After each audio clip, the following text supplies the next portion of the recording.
On Mother's Day, my mother stood up in front of our entire extended family, raised her glass, and publicly declared that she was deeply proud of all her children, except for the absolute disgrace sitting at the table.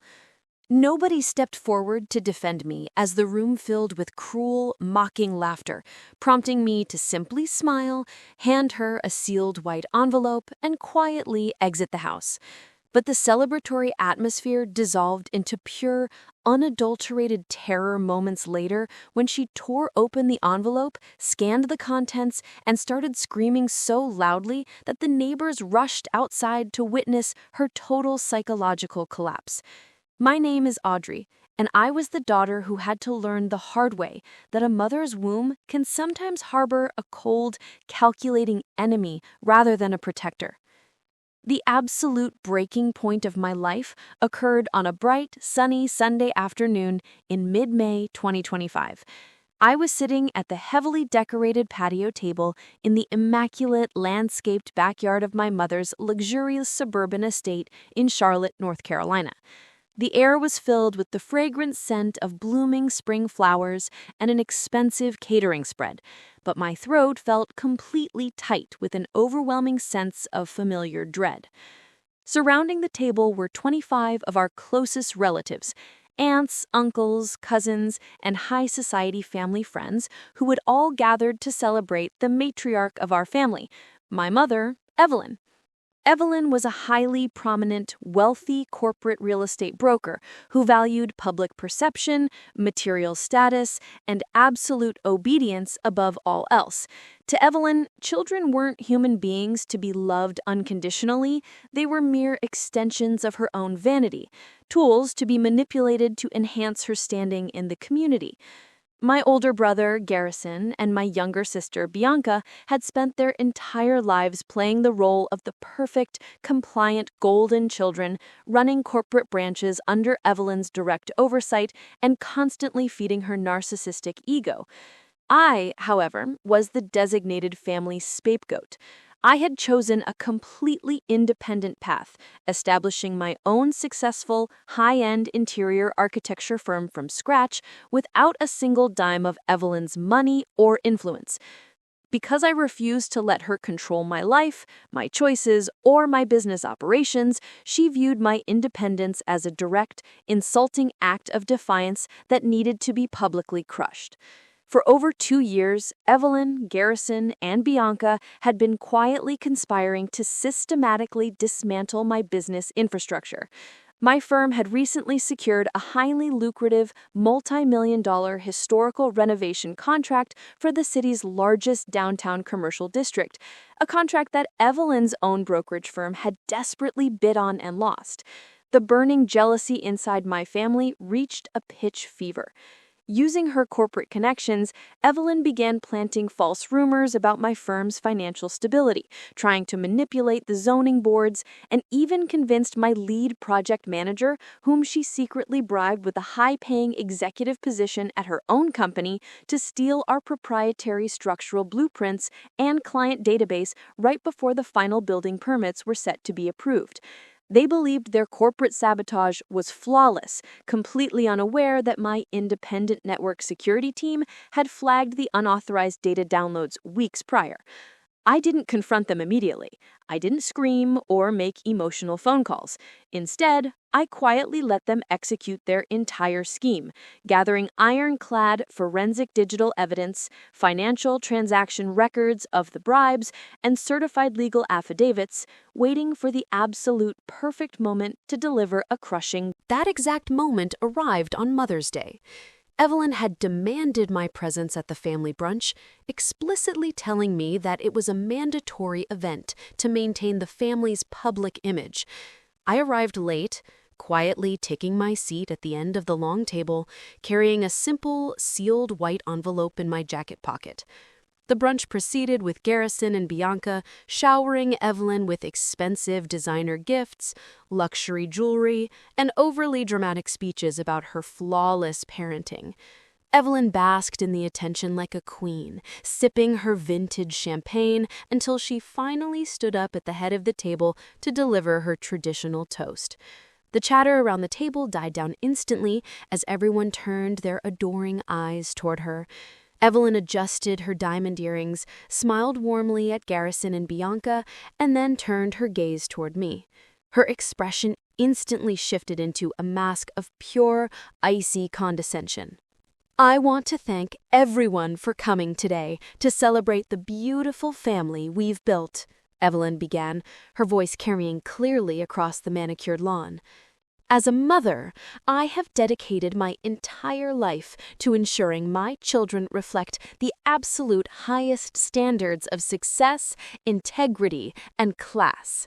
And looking around this table, I can proudly say that I am deeply, deeply proud of all my children. Except for the absolute disgrace sitting right at the end of this table. A sharp collective gasp rippled through a few relatives, but it was quickly replaced by a wave of cruel, mocking laughter from Garrison and Bianca. My aunts and uncles sat there in complete, complicit silence, refusing to utter a single word to defend me. They simply stared at their plates or smiled uncomfortably, completely unwilling to challenge the family matriarch. Evelyn looked down at me with a triumphant, smug smirk, fully expecting me to burst into tears, start a desperate shouting match, or run away in deep humiliation, cementing the narrative that I was emotionally unstable. But I didn't flinch. I didn't shed a single tear. I maintained an absolute, chilling silence that seemed to completely freeze the air around the patio. I slowly stood up from my chair, smoothed down my tailored linen blazer, and walked with slow, deliberate steps straight toward the head of the table where my mother stood, holding her champagne flute. I looked directly into her cold, arrogant eyes, matched her smug smirk with a calm, serene smile of my own, and reached into my inner jacket pocket. I pulled out the pristine, sealed white envelope and laid it gently on the table right next to her plate. "Happy Mother's Day, Mom," I said softly, my voice carrying an eerie, deadpan clarity that cut right through the lingering laughter in the yard. "I hope you enjoy your gift." Without waiting for a response, without giving my siblings the satisfaction of a reaction, I turned around and walked away.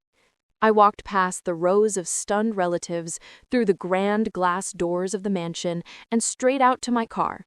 I started the engine, drove down the long, brick-lined driveway, and parked my car safely on the public street, just outside the estate's wrought iron gates, pulling out my tablet to activate the live security feed connected to the hidden surveillance cameras I had legally installed inside the outdoor kitchen area days prior. Moments later, the digital screen on my tablet showed exactly what happened the second my car pulled away. Evelyn, eager to show off how completely unfazed she was by my departure, picked up the white envelope with a loud, theatrical sigh. "Let's see what pathetic little greeting card the family disappointment left for me." Evelyn scoffed loudly to the surrounding table, aggressively tearing open the seal. She pulled out a thick stack of legal documents, bank routing transcripts, and a certified federal compliance notice printed on a heavy, official government letterhead. The very first page was a copy of a formal criminal indictment, stamped by the State Attorney General's Office for Financial Fraud, Corporate Espionage, and Grand Larceny. The subsequent pages detailed the exact forensic trail of the $250,000 illegal bribe she had routed through a shell company to my former project manager, alongside the IP addresses tracking the stolen blueprints straight to her personal corporate computer. As Evelyn's eyes scanned the official state seals and the irrefutable evidence of her felony conduct, the celebratory smirk completely slid off her face. Her skin turned a sickening, ghostly ash gray, and her hands began to tremble so violently that she dropped her champagne glass, sending it shattering loudly against the stone patio floor. "No, no, this is impossible. This can't be real," Evelyn stammered, her voice rising into a sharp, panicked register as she frantically flipped through the audited pages, realizing that every single hidden transaction, every encrypted email, and every illegal corporate maneuver she had executed over the past 2 years was laid bare in absolute terrifying detail. "Mom, what is it? What did she put in there?" Garrison asked, stepping forward to reach for the papers, but Evelyn violently pushed his hand away, completely losing her mind as the absolute certainty of her public and professional ruin washed over her. Evelyn stood up from the table, clutching the documents to her chest, her breathing coming in ragged, hysterical gasps. The total sudden collapse of her 40-year reputation, her wealth, and her freedom was too much for her narcissistic mind to process. She let out a piercing, blood-curdling shriek of pure, unadulterated terror, a scream so incredibly loud, visceral, and hysterical that it echoed across the entire neighborhood block. She began pacing frantically around the patio, screaming at the top of her lungs, ripping the floral decorations off the tables and throwing the expensive catering platters onto the grass in a blind, desperate frenzy. The screaming was so intense, prolonged, and chaotic that adjacent neighbors began poking their heads over the privacy fences, rushing out onto their own lawns to witness the high society real estate mogul having a total, public, psychological breakdown in her Sunday dress. Before Garrison or Bianca could even attempt to calm her down or gather the scattered legal documents, the heavy iron gates of the estate were automatically overridden. 2 black unmarked SUVs and 2 local police cruisers pulled sharply into the driveway. 4 plainclothes financial investigators from the state's white-collar crime division stepped out, accompanied by uniformed officers, and marched directly into the backyard. Evelyn offered absolutely no physical resistance. She collapsed entirely onto her knees on the manicured grass, weeping hysterically, her expensive makeup completely smeared across her face as the female officer forced her to stand, snapping heavy steel handcuffs tightly around her wrists. She was formally arrested in front of her 25 horrified relatives, charged with multiple felony counts of corporate theft, commercial espionage, and illegal financial manipulation. Garrison and Bianca stood there like frozen, hollow statues, their faces entirely white as the investigators informed them that their corporate operating licenses were being suspended, effective immediately. And the entire family brokerage firm was being placed under an emergency state receivership. The legal and financial revenge was absolute, public, and completely devastating. Within 4 short months of that Mother's Day afternoon, Evelyn's entire real estate empire completely collapsed into absolute dust. Because the digital forensics and bank records I provided were completely airtight, leaving absolutely zero room for a legal defense, Evelyn was forced to sign a harsh, guilty plea, resulting in a mandatory 7-year prison sentence in a federal correctional facility, and the total liquidation of her personal real estate portfolio to pay off millions in court-ordered restitution and back taxes. The luxury suburban estate was foreclosed on by the bank, and my cruel, entitled siblings were left completely penniless overnight, permanently blacklisted from the corporate world and forced to find entry-level retail jobs just to cover their basic living expenses. Now I sit in the bright, beautiful, sunlit office of my expanded architecture firm in downtown Charlotte, looking out over the thriving city skyline, completely at peace. My firm has officially taken over the major historical renovation contract, and our operations are growing nationwide, completely free from the toxic shadows of the family I left behind. On my desk sits a simple, framed photograph of my true team, the loyal professionals and friends who actually respect boundaries, value integrity, and protect one another when the storm hits. My mother tried to use a public family gathering to mock my existence, break my spirit, and assert her toxic dominance.